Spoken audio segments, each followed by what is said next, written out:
Buenas noches, bienvenidos al programa número 34 de Economía al Cuadrado de Diego Giacomini y Javier Milei. Hoy no va a haber mucha introducción. Si prestan atención, estoy vestido exactamente igual que en el programa 33, o sea, que en el programa anterior. ¿Saben por qué? Porque este programa es la continuación del anterior y seguimos tratando el mismo tema, tratando el tema de la educación y de la propuesta para mejorar la educación. Sigamos con lo que estábamos viendo la semana pasada. En este gráfico, ¿qué se ve? Que Argentina cada vez gasta más en educación. A su izquierda, desde 2006, ustedes pueden ver cómo va aumentando el dinero que gastamos en educación. En términos del PBI, en los últimos 10 años, el gasto en educación pasó de 4.2 a 5.9 del PBI. A la derecha, en el gráfico más chiquito, se ve cómo desde los 70 hasta los 2000 en promedio, década por década, como muestran esas barras que van creciendo, se va gastando cada vez más en educación. La educación primaria y la secundaria está en manos de las provincias. Tenemos un sistema de educación federal. Cuando miramos, acá vemos que la educación es prácticamente el gasto más importante que hacen las provincias. Casi 3 de cada 10 pesos que gastan las provincias, el 28% del gasto de las provincias es en educación. Ahí, a la derecha, en el gráfico más pequeño, tenemos cuánto gastan cada una de las provincias, y vamos a ver que entre el 21 y el 33% del gasto de las provincias, tomadas una por una, se destina a educación. A pesar de este esfuerzo, que a ver que lo tenemos que poner en claro, es un esfuerzo de los contribuyentes, nuestro, porque nosotros pagamos impuestos, y cada vez mayor proporción de eso que pagamos en impuestos, que también crece año tras año, va destinado a educación. Y como habíamos visto el programa anterior, los resultados en educación son cada vez peores. Argentina, la última vez que participó en las pruebas PISA, de 65 países evaluados, salió 59, tanto en matemática como en lectura. Cuando tomábamos matemática, el 66% de los estudiantes evaluados estaban por debajo del mínimo indispensable que se considera normal. Cuando mirábamos los resultados en lectura, nos encontrábamos que el 53% de los estudiantes estaban por debajo del mínimo requerido. Los invito a ver este gráfico. En este gráfico, ¿qué tenemos? En el eje de las X, ausentismo docente. Y en el eje de las Y, resultados en matemática. Cada puntito es un país. La línea esta, que ustedes ven en el gráfico, es cuál debería ser el resultado en materia de matemática con el nivel de ausentismo que tiene cada país. Ergo, si estás por debajo de esa línea, uno puede ver que los resultados son aún peores que los que debería tener con ese nivel de ausentismo. Quiere decir que en realidad se alcanzan resultados equivalentes a los que se habrían alcanzado aún si los docentes hubieran faltado más. ¿Qué se observa en este gráfico? Que Argentina, primero, está lejos, muy a la derecha del gráfico, o sea, está entre los países en los cuales más faltan los docentes. Y a su vez está cómodo por debajo de la línea, lo cual quiere decir que aún los resultados son peores que los que se deberían obtener con este nivel de ausentismo. ¿Por qué muestro esto? Porque esto creo que permite visualizar que acá el sistema educativo argentino tiene problemas de fondo muy graves y que ameritan cambios de cuajo en el sistema educativo y pensar propuestas totalmente diferentes. Entonces, ¿a qué vamos? Nosotros tenemos una educación pública que se reparte en educación pública tanto de gestión privada como de gestión estatal. O sea, no importa que su hijo vaya a un colegio privado, no importa que su hijo vaya a un colegio público, de gestión estatal. Ambos alumnos en un sistema de gestión pública. ¿Por qué? Porque la educación argentina tiene intervencionismo estatal al máximo. ¿Qué quiere decir esto? El Estado dice qué hay que darle a los estudiantes, qué hay que enseñarse, de qué manera. Tiene un gran intervencionismo, como se ve en este gráfico. ¿Y qué implica que la educación argentina esté regida por un gran intervencionismo estatal? Bueno, acá tenemos 6 bullets. Primero, se estandarizaron los programas con mínimas, pero muy mínimas diferencias entre colegios de gestión estatal y colegios de gestión privada. Si usted manda y paga todos los meses educación privada, tiene que saber que paga 2 veces. Primero paga impuestos para la educación de gestión estatal y después paga la cuota de su colegio privado. Y esto produce gran segmentación, porque su hijo va a aprender lo mismo que el de gestión pública. Usted simplemente está pagando mayoritariamente para separarlo de los alumnos que van a gestión estatal, ya sea por la condición social, ya sea por el ausentismo docente, vaya a saber por qué, pero no por la calidad de la educación. Se implementó una zonificación a partir de la cual los niños están adscritos a los colegios de su barrio. O sea, si usted quiere mandar a su hijo a un colegio primario de gestión estatal, no lo puede mandar al que elija, lo tiene que mandar al de su barrio. Se politizó la educación, con lo cual esto lleva a que haya cambios en la currícula, cambios que están atados al devenir político, a qué partido gana, a qué funcionarios y qué burócratas hay de turnos en el Ministerio de Educación. Se otorgó un fuerte poder político a las organizaciones educativas como sindicatos de docentes y consejería.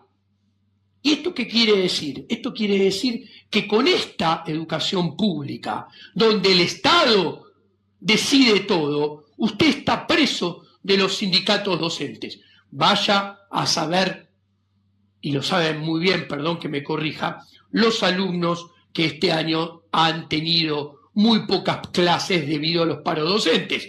Se ideologizó los contenidos formativos en materias como historia, filosofía, sociología, economía, y se prohibió la educación en casa. O sea, usted podría darle educación a sus hijos la mejor, si pudiera, con los mejores profesionales y maestros en su casa. No, el Estado no lo deja y lo prohíbe. Esa educación no sería válida para que su hijo se perfeccione, se forme, se eduque y pueda ingresar en el futuro en el mercado laboral. Esto tiene consecuencias. Podemos ver acá 7 consecuencias. Primero, que la educación sea pública y esté digitada 100% por los burócratas del Estado, implicó, como ya vimos hoy y en el programa anterior, que los presupuestos educativos y el gasto en educación crezca exponencialmente, pero sin una contrapartida de la mejora de la educación. Parece que van por caminos opuestos. Aumenta el gasto, pero baja la calidad.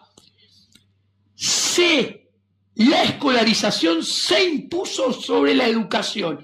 Hoy en día los colegios no educan, sino que guardan a los pibes por 4, 5 o 6 horas. Se impusieron modelos educativos excluyentes, en los cuales se prohíbe la educación en casa y no se permite diferenciación en la educación. Todos reciben más o menos lo mismo, más allá de cuáles sean sus intereses, más allá de cuáles sean sus habilidades. Y esto es terrible. A su vez hay un deterioro de la calidad educativa, alto abandono escolar, baja eficiencia universitaria, como vimos la semana pasada, violencia en las aulas, en los colegios, y esto se ve en los noticieros muy seguido. Nula autonomía y baja transparencia. ¿Qué quiere decir? Uno manda a los pibes a un colegio y no sabe cuánta gente aprobó con sobresaliente, cuánta con excelente, cuánta con muy bueno, cuántos se fueron a exámenes, cuántos repitieron, cuántos profesores dejaron de estar, cuántos profesores nuevos hay. ¿Usted sabe hace cuánto los profesores del colegio de su hijo son profesores en ese colegio? ¿Usted sabe, por ejemplo, el colegio secundario de su hijo, si los egresados le van bien en la universidad, le va mal? Si en la universidad, ustedes saben si a los egresados de su universidad consiguen trabajo, no lo consiguen, tienen buenos salarios, tienen malos salarios, nada, no sabe nada, no hay nada de transparencia. Hay quejas de las empresas y de los alumnos, justamente ¿por qué? Porque hay una muy baja utilidad de la educación recibida homogénea, igual para todos, en el sistema público de educación. Entonces, nosotros proponemos el voucher educativo. Voucher educativo, cheque escolar, son sinónimos. Esto es un instrumento del universo económico que permite trasladar los presupuestos educativos desde los colegios hacia las familias y a los estudiantes. O sea, el Estado no le da más la plata a los colegios, le da la plata a usted. Y usted puede elegir el colegio donde mandar a sus hijos. No le da la plata en efectivo, le da un cheque. Y usted lleva ese cheque al colegio que usted elige y el colegio recibe el dinero del Estado luego que entregó el cheque. El cheque hace justicia contributiva porque le saca a los contribuyentes para devolverle a los contribuyentes. Esto es un gran avance porque nosotros pagamos impuestos para la educación y con el cheque escolar el Estado nos da esa plata directamente a nosotros, de vuelta. En cambio ahora el sistema es un agujero negro. Está nosotros que pagamos impuestos para la educación, pero el Estado le da el dinero a esa entelequia denominada educación, sobre la cual no tenemos control alguno, no tenemos información alguna. El gobierno decide el presupuesto educativo y en lugar de dárselo a los colegios, como ya dije, se lo da a los consumidores, a nosotros, a las familias, a los estudiantes, y nosotros elegimos el colegio por la razón que sea. Este cheque escolar puede mejorar los resultados educativos. ¿Por qué? Porque fomenta la competencia entre las escuelas, entre los colegios, generando incentivos para que los establecimientos educativos, procurando satisfacer mejor las necesidades de los estudiantes, alumnos, familias y padres, inviertan en mejores métodos de enseñanza, en mejores profesores, en mejor infraestructura. Y así, una escuela exitosa se expande. Una escuela que hace mal las cosas tiene que cerrar. No hay que asustarse. Yo no soy partidario de esto, pero lo resalto en una sociedad donde está muy acostumbrada a la educación pública con un Estado detrás que utiliza la educación para supuestamente garantizar un determinado nivel de educación. Para mí esto no es positivo desde mi filosofía libertaria, pero lo muestro para que ustedes vean que el sistema de cheques no es un demonio. Primero, El cheque educativo no cuestiona que el sistema de enseñanza siga pagado con los impuestos. Sigue siendo pagado por todos con los impuestos. A mí no me gusta porque, a ver, la gente que no tiene hijos, desde mi punto de vista, no tendría que pagar la educación, pero sí la sigue pagando con nuestro sistema educativo, con el sistema de cheques. Ahora bien, el cheque educativo parte de que el Estado aporta los fondos a los colegios para su funcionamiento, garantizándolos al completo para todas las etapas obligatorias de la educación. O sea, el cheque escolar, el voucher educativo, seguiría entregándolo el Estado a todos los padres con hijos en edad de jardín, primaria y secundaria. Que la enseñanza esté a cargo de los tributos entra en la lógica considerada como un bien público, o sea, la educación con el voucher educativo o el cheque escolar sigue siendo un bien público básico, que sigue estando garantizado para todo el mundo a partir del Estado, generando igualdad de oportunidades, así como generando un sistema de externalidades positivas del cual se benefician todos los agentes económicos, sociales de la población. Entonces, lo que quiero resaltar es que el cheque escolar o el voucher educativo no cambia en esencia la filosofía de fondo detrás de la educación de Sarmiento, para decirlo de alguna manera, de las últimas décadas del siglo pasado y principios de este siglo. Entonces, quédense tranquilos.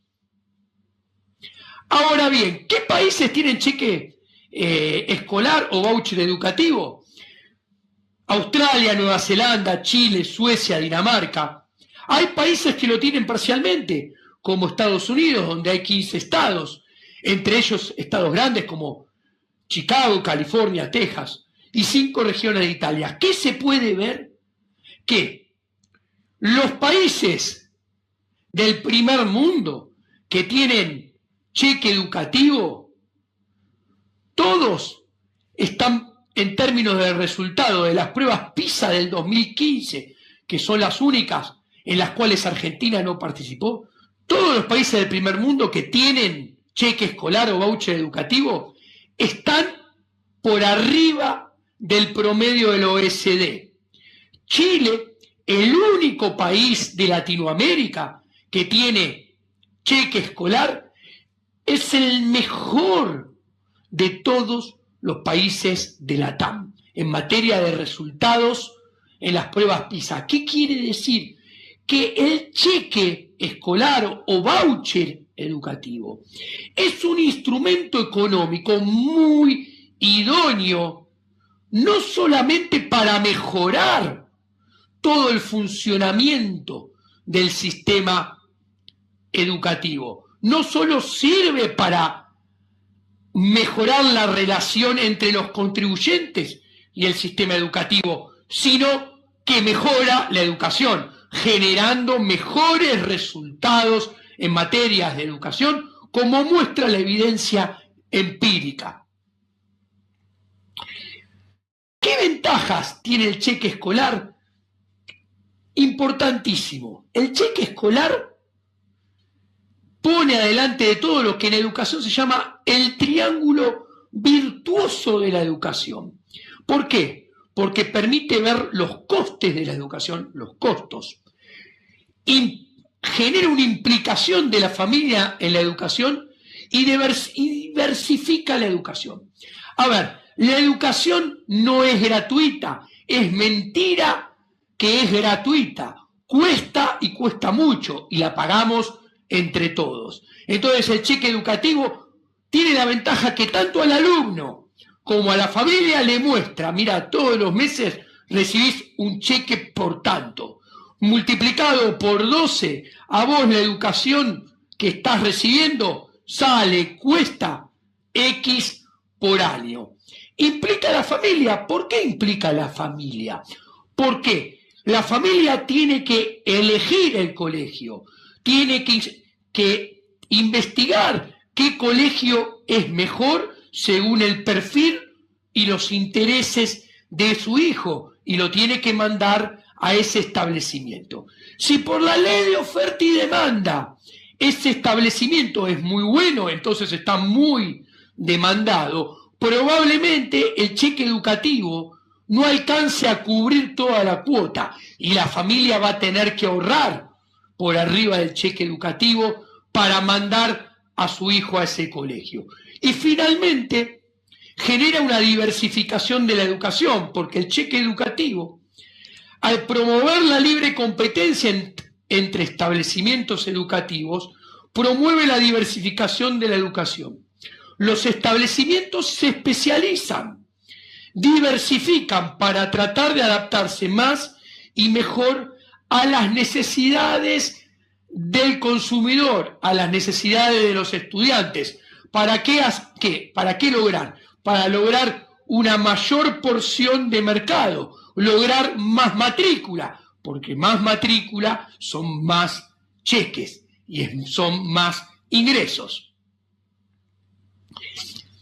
El cheque educativo, otra ventaja es que liberaliza tanto la oferta como la demanda.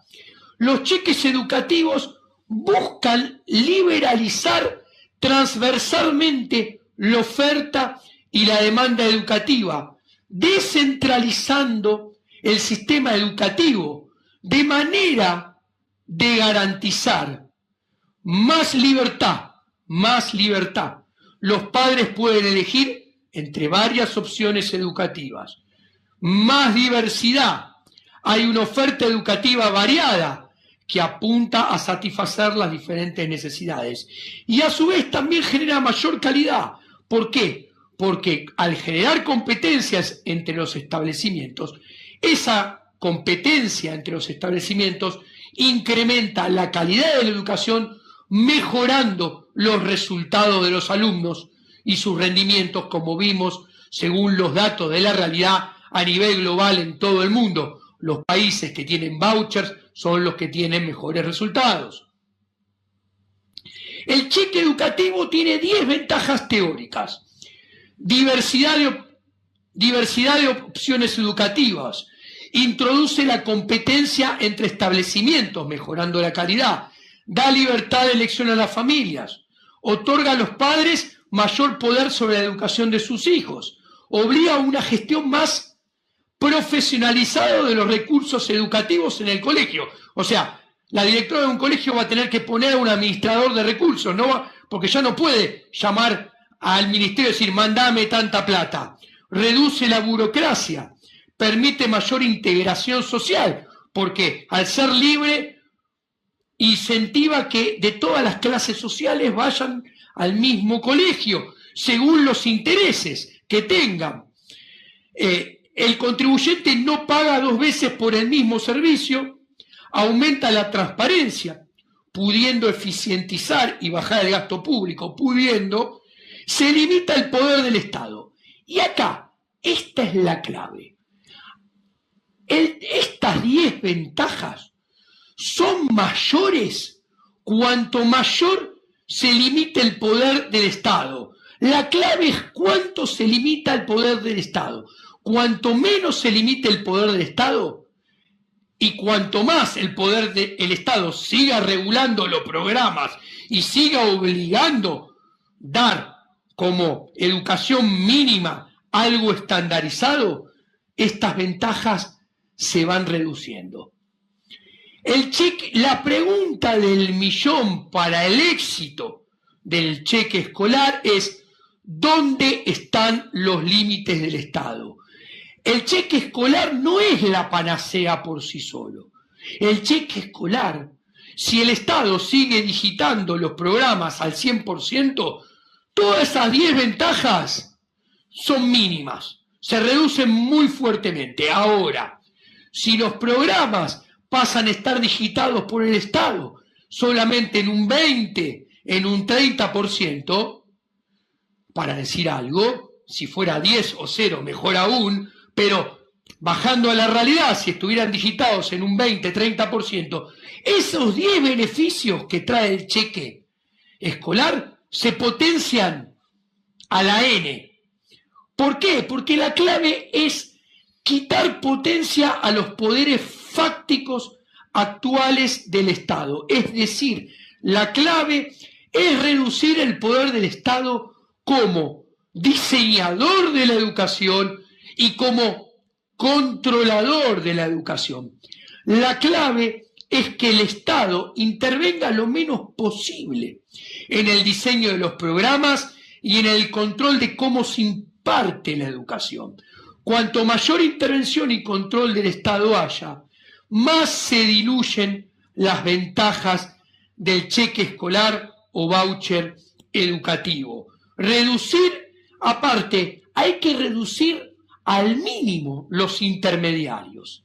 ¿Y cuál es el intermediario? El Estado, porque tenemos proveedores por un lado, consumidores por el otro. ¿Quiénes son los proveedores? Los colegios, las escuelas. ¿Quiénes son los consumidores? Los estudiantes, los alumnos, las familias. La interacción tiene que ser máxima entre ellos. ¿Por qué? Porque esto va a garantizar mayor competencia, mayor diversificación, mayor poder de elección.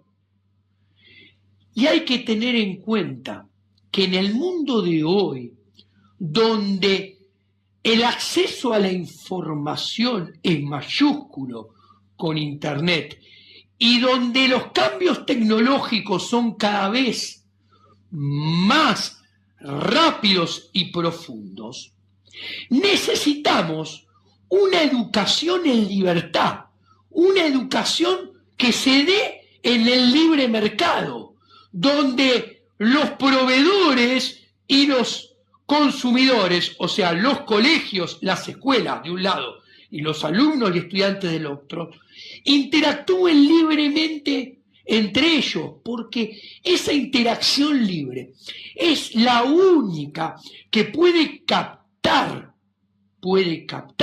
esos cambios vertiginosos que cada vez son mayores, de manera que la educación se adapte constantemente a las necesidades de los individuos, a las necesidades del mercado, a las necesidades de las familias, a las necesidades de las empresas. Porque si se adapta a esas necesidades con mayor rapidez y facilidad, mejor va a ser la calidad de la educación y mejor va a ser los resultados.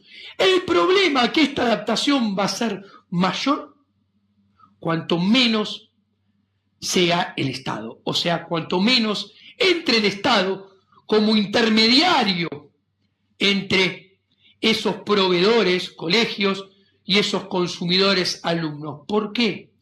Porque el Estado, si hay alguien que no tiene capacidad para poder captar los cambios, para poder introducir modificaciones que se adapten a la idiosincrasia velozmente cambiante, día a día, año a año, de esta nueva sociedad en la cual vivimos, es el Estado y los burócratas del Estado, que nos siguen manteniendo en un sistema educativo totalmente perimido, donde los resultados son cada vez peores, donde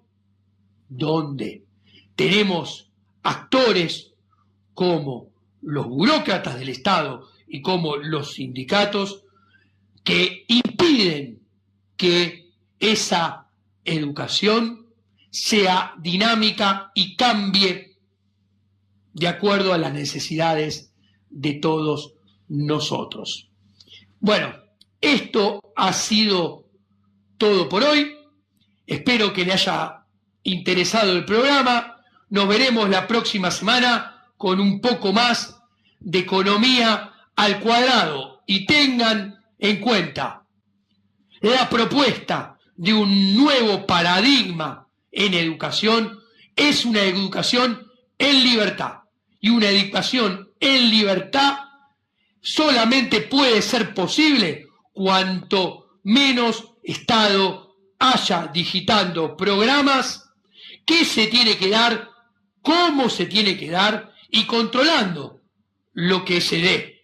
Una educación en libertad tiene que dejar librada la educación al mercado, a la interacción entre, por un lado, familias, estudiantes y alumnos, interactuando libremente con proveedores, colegios, jardín de infantes, escuelas y universidades. Muchas gracias, ha sido todo por hoy.